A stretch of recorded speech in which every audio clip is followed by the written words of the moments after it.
Hello friends, in this video I will show how to fix memory integrity is off on Windows 11. So to resolve this problem, click on Start and Settings. Here click on Privacy and Security. Click on Windows Security.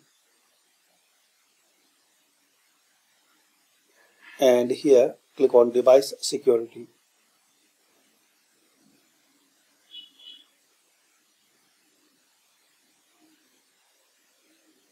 Again click on Device Security.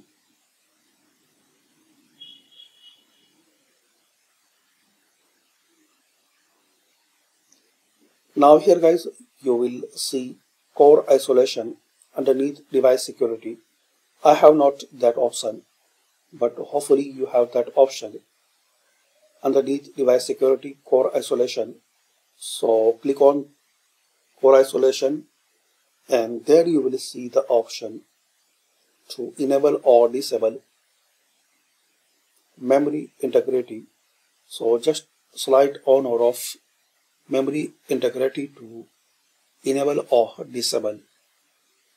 So thanks for watching. Comment this video useful for you or not.